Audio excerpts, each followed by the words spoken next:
Hello बच्चों, स्वागत है आप सभी का एक बार फिर से DSR फॉर यू में। बच्चों, हाफ ईयरली एग्जाम जो है कक्षा 11वीं के केमिस्ट्री विषय का इंपॉर्टेंट क्वेश्चन का पार्ट 2 लेके मैं हाजिर हूँ। कल के वीडियो में मैंने आपको अध्याय 8 तक के इंपॉर्टेंट क्वेश्चन प्रोवाइड करा दिए थे। उसमें हमारे 2 चैप्टर रह गए थे, चैप्टर 12 और चैप्टर 13। तो उसके भी इंपॉर्टेंट क्वेश्चन मैं आपको बता सकता हूँ। बहुत सारे बच्चे कन्फ्यूज हैं, मुझे कमेंट कर रहे हैं कि सर कितना सिलेबस है और कैसा क्या है। तो बच्चों, उसके लिए मैंने आप लोगों को एक वीडियो ऑलरेडी दे रखा है कि आपके हाफ ईयरली में क्या कैसा पूछा जाना है, तो आप उस वीडियो को देख लें। यहाँ देखें, मैं आपको ये पूरा सिलेबस दिखा दे रहा हूँ। आप ये देख सकते हैं कि क्या आपका पूछा जाना है, आपके एग्जाम में क्या आना है। देख सकते हैं ये पूरा चैप्टर दिया हुआ है, चैप्टर 1, 2, 3। ये आपका ऊष्मागतिकी भी है और आपका रेडॉक्स अभिक्रिया भी है, और 12, 13 ये जो पूरा सिलेबस आपके सामने चल रहा है, यही सिलेबस आपका आना है। इसमें ये भी लिखा है, देख सकते हैं कौन से चैप्टर आपके हटा दिए गए, क्या चैप्टर नहीं हटाए गए हैं। तो आपको इनको पूरा तैयार कर लेना है। चलिए देरी ना शुरू करते हुए हम शुरू करें अपना आज का जो वीडियो लेसन है। इस वीडियो लेसन में बच्चों मैं आप लोगों को बचे हुए चैप्टर के इंपॉर्टेंट क्वेश्चन दे रहा हूं। तो आप लोग देख लें यहाँ पे, ये जो आपका चैप्टर है कार्बनिक रसायन कुछ आधारभूत सिद्धांत, अध्याय 12।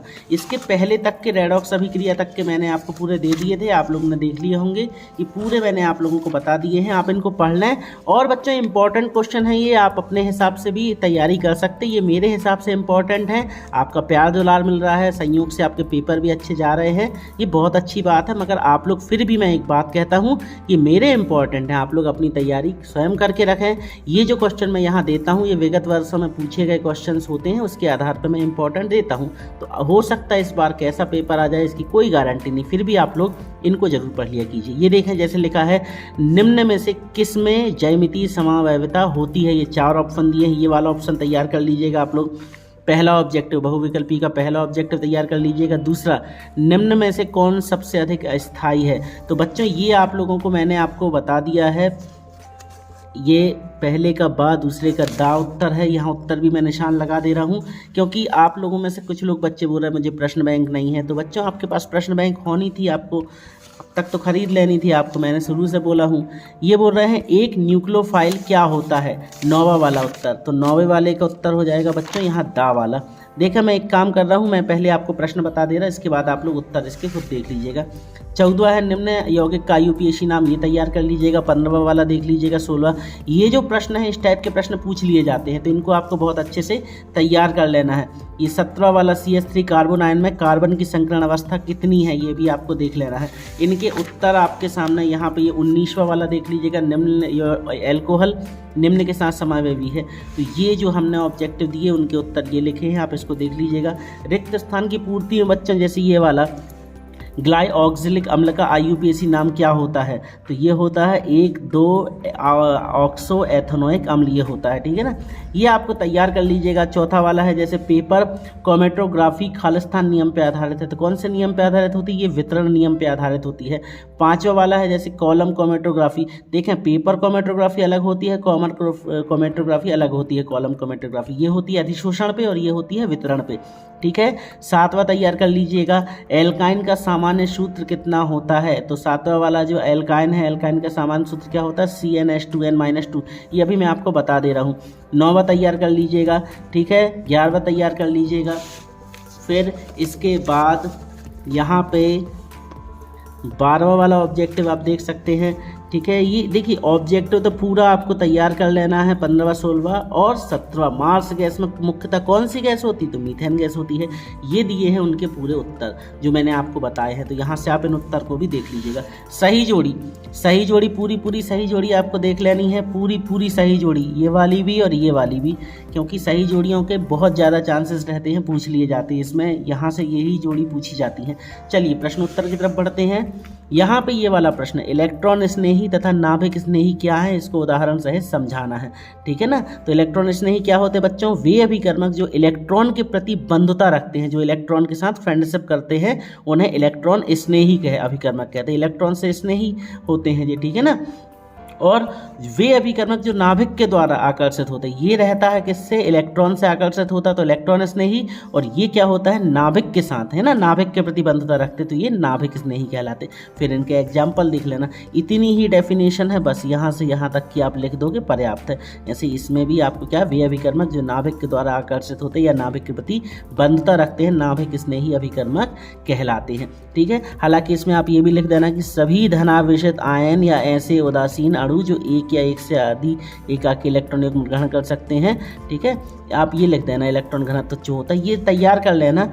ठीक है, इसमें आपको ये याद रखना कि ये सामान्यतः कैसे होते हैं, ऋणावेशित या उदासीन अणु होते हैं। कैसे होते हैं, ऋणावेशित या उदासीन होते हैं।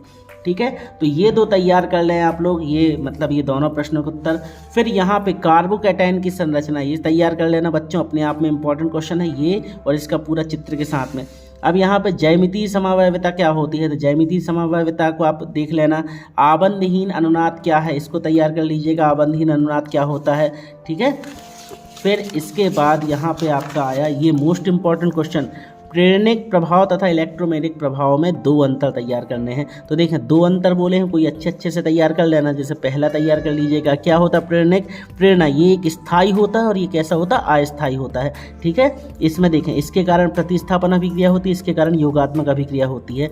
फिर यहाँ से आप लिख लेना कि अधिकांश धनावेश तथा अधिकांश ऋणावेश उत्पन्न होता है, और इसमें क्या होता है, पूर्णतः धनावेश और पूर्णतः ऋणावेश। ठीक है, सॉरी अधिकांश नहीं, आंशिक लिखा, इसमें आंशिक रूप से होता है, इसमें पूर्ण रूप से होता है। तो बस ये कर लीजिएगा तीन तैयार। आपको कम से कम 3 से 4 अंतर रेडी रखने हैं। ये हो गया हमारा।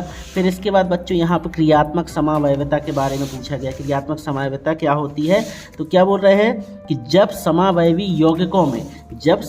यौगिकों में क्या होता है, उनके लाक्षणिक मूलक भिन्न भिन्न होते हैं। उनके जो लक्षण वाले जो मूलक हैं वो क्या होते हैं बच्चों, भिन्न होते हैं, तब वह कैसी समावयवता कहलाती है, क्रियात्मक समावयविता होती है। इसमें क्या होता है, भौतिक और रासायनिक गुण भिन्न होते हैं। किनके, समावयवी यौगिकों के जो संयोग करते हैं उनके भौतिक और रासायनिक गुण भिन्न होते हैं। उदाहरण लिख दीजिएगा।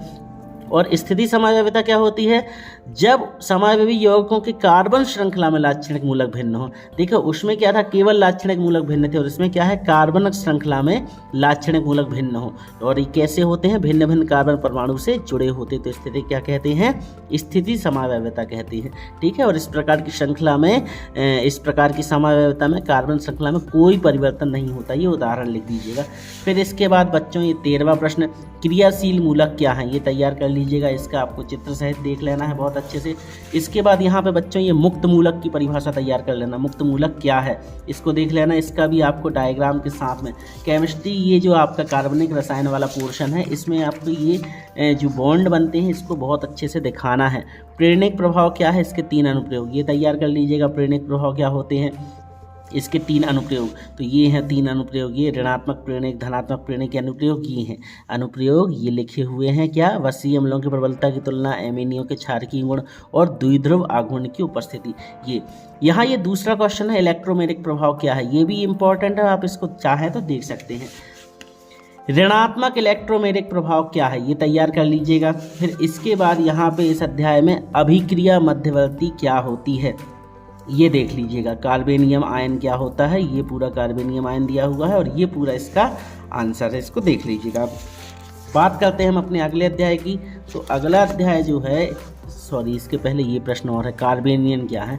ठीक है, तो वे ऋणायन जिनमें कार्बन परमाणु पर ऋणावेश पाया जाता है, क्या, वे ऋणायन जिनमें कार्बन परमाणु पर ऋणावेश पाया जाता है वो क्या कहलाते हैं, कार्बेनियम या कार्बेनायन कहलाते हैं। ये कैसे होते हैं, ये विषवांगी बंध विदलन द्वारा प्राप्त होते हैं। इसको लिखने के बाद, ये डेफिनेशन के बाद, ये आपको डायग्राम इसकी जो संरचना है ये दिखा देनी है।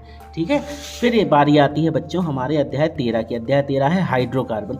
इसमें देखिए पहला ऑब्जेक्टिव कर लीजिएगा, दूसरा तैयार कर लीजिएगा, तीसरा देख लेना, 5वां अच्छे से देख लेना, 7वां अच्छे से देख लेना। ये हो गए हमारे ऑब्जेक्टिव। इनके बाद यहाँ पे ये 13वां देख लेना, आयोडोफॉर्म पर सिल्वर चूर्ण की क्रिया से क्या बनता है, तो ये तैयार कर लीजिएगा आप लोग। ये लिखे हैं इनके पूरे उत्तर, यहाँ पे लिखे हैं, मिला लीजिएगा आप। निम्न प्रश्नों का एक शब्द में उत्तर, जैसे ये बोल रहे हैं तीसरा, C6H5 अणु में पाई इलेक्ट्रॉनों की संख्या कितनी होती है, तो कितनी होती है, कुल 6 होती है। ठीक है, तो ये तैयार कर लेना आप लोग। यहाँ पे आप देखें 8वां और 9वां देख लेना, इनके उत्तर ये लिखे हैं। 8वें का उत्तर ये है, 9वें का उत्तर ये है और तीसरे का उत्तर ये रहा 6 वाला। फिर यहाँ पे देखें 3 अंक में पहला क्वेश्चन देख लेना बहुत अच्छे से। निम्नलिखित हाइड्रोकार्बन के दहन की रासायनिक अभिक्रिया बतानी है, ब्यूटेन, पेंटीन और टालिन की। तो ये है पूरी क्रिया अभिक्रिया, ये तैयार कर लीजिएगा आप लोग। तीसरा क्वेश्चन है बेंजीन में 3 द्विआबंध होते फिर भी यह अत्यधिक स्थायी होता है, क्यों? तो ये पूरा इसका उत्तर लिखा है, आप देख लें यहाँ पे, स्क्रीनशॉट ले लें। इसके बाद यहाँ पे 5वां क्वेश्चन ये है बेंजीन को निम्नलिखित में कैसे परिवर्तित करेंगे, ये वाला आप तैयार कर लेना। अच्छा, अगर आपके पास इनसे अच्छे उत्तर हैं कुछ और तो आप उनको भी देख सकते हैं। यहाँ से केवल आप प्रश्न नोट कर लें। 9वां प्रश्न तैयार कर लीजिएगा बेंजीन इलेक्ट्रॉन्स नहीं वाला। फिर 10वां तैयार कर लीजिएगा आप निम्नलिखित यौगिकों को बेंजीन से कैसे परिवर्तित करेंगे। देखिए 9वें का उत्तर देख लें, ये चल रहा है यहाँ से यहाँ तक, पूरा स्क्रीनशॉट ले लें आप। फिर उसके बाद ये पूरा हिस्सा आपको देख लेना है, ठीक है। सॉरी, यहाँ से ये यहाँ तक चला है, बस इतना ही है। फिर इसके बाद ये 10वां क्वेश्चन ये है आपका 10वां वाला, और 10वें का उत्तर यहाँ पे आगे फिनिश हो गया। फिर आपका ये आखिरी क्वेश्चन है, प्रश्न 12वां, हकल का नियम बताइए। तो ये हकल का नियम तैयार कर लीजिएगा, ठीक है। इस नियम के अनुसार यहाँ से आ जाएगा क्या कि इस नियम के अनुसार वे सभी समतकीलन चक्रीय यौगिक एरोमेटिक गुण दर्शाते हैं जिनके चक्र में 4n+2 पाई इलेक्ट्रॉन होते हैं, जहाँ n क्या होता है, एक पूर्णांक होता है जिसकी वैल्यू क्या होती है 0 से लेके 0, 1, 2 अनंत तक चलती है, ठीक है। बस ये इतना ही हकल नियम है। इसका उपयोग क्यों किया था? एरोमेटिक यौगिकों के अध्ययन करने के लिए दिया था। क्या हकल ने एरोमेटिक यौगिकों के अध्ययन के लिए एक नियम प्रतिपादित किया है, जिस नियम के अनुसार ऐसा करके पूरा लिख देना है। कैसा लिखोगे आप कि हकल ने एरोमेटिक यौगिकों के अध्ययन करने के लिए एक नियम प्रतिपादित किया जिसे हकल नियम कहते हैं, इसके अनुसार, और फिर पूरा आपको इतना लिख देना। कोशिश किया कीजिए बच्चों गाइड की लैंग्वेज ना लिखें, वो ज़्यादा बेहतर, इतना लिख के फिनिश कर देना। फिर इसके बाद यहाँ पे आप लिख देना कि ये इसमें कौन सा यौगिक एरोमेटिक नहीं है, तो आप ये बता देना, इस तरीके से आप इसको एक्सप्लेन कर देना। तो बच्चों ये हो गए हमारे इंपॉर्टेंट क्वेश्चन। प्लीज़ वीडियो पसंद आए तो वीडियो को लाइक करके दोस्तों को शेयर कर दो। प्लीज़ मैं बार बार रिक्वेस्ट करता 9वीं 10वीं के बच्चों को हमारे यूट्यूब चैनल की जानकारी जरूर दे दें। मिलते हैं बहुत जल्द अपने अगले पेपर के इंपॉर्टेंट क्वेश्चन के वीडियो के साथ, तब तक पढ़ते रहिए, बढ़ते रहिए। Good bye.